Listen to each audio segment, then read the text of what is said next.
dari tanpa nama.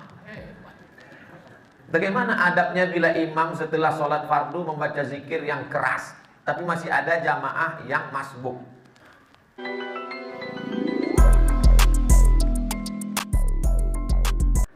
Tashwish, mengganggu. La tushawwish, jangan kau ganggu orang sholat. Yang dimaksud dengan kalimat mengganggu itu adalah bacaan selain zikir. Ada orang sholat, Allahu Akbar, tiba-tiba dia di samping nyanyi. Itu namanya mengganggu. Tapi kalau ada orang sholat, yang lain yang sebelah, subhanallah, subhanallah, subhanallah, apakah terganggu? Tidak. Yang terganggu dengan subhanallah itu setan.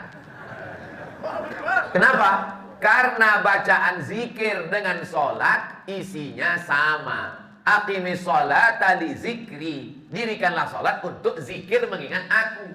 Orang yang berzikir sama circle-nya, sama signalnya. Orang yang berzikir mengingat Allah, orang yang sholat mengingat Allah. Orang yang sama-sama mengingat Allah, tidak saling mengganggu dan tidak saling terganggu. Jadi kalau ada orang sholat, orang sebelah itu berzikir, tapi zikirnya mengganggu, dua kemungkinan. Yang sholat itu setan, atau yang berzikir itu setan. Dia udah tahu bahwa zikir itu tidak terlalu kuat, tidak terlalu pelan. Subhanallah, subhanallah. Udah tahu ada orang sholat, kuat-kuat matanya di situ lah. Subhanallah, subhanallah. Ini setan. Ini setan yang sedang berzikir. Pak Ustadz, zikir setelah selesai sholat itu kan zikirnya sir. Itu menurut mazhab Syafi'i. Zikirnya jahar, mazhab muridnya Imam Syafi'i, namanya Hambali, Imam Ahmad bin Hambal. Menurut mazhab Syafi'i, berzikir itu jahar sementara makmumnya tahu.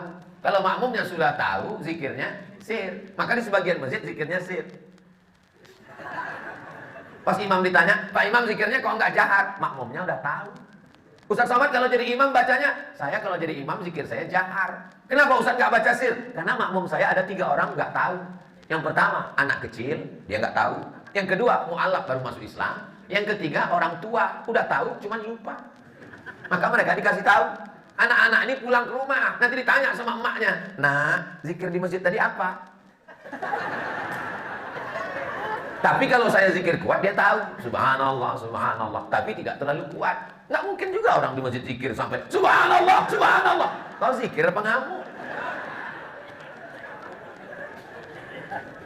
Jadi yang paling bagus adalah khairul umuri awsatuha, sebaik-baik perkara pertengahan. La tajhar bi sholatika, jangan suaramu terlalu melambung. Wala tukhafit biha, jangan pula terlalu tersembunyi. Wabtaghi baina dzalika sabila, carilah jalan tengah. Subhanallah, subhanallah.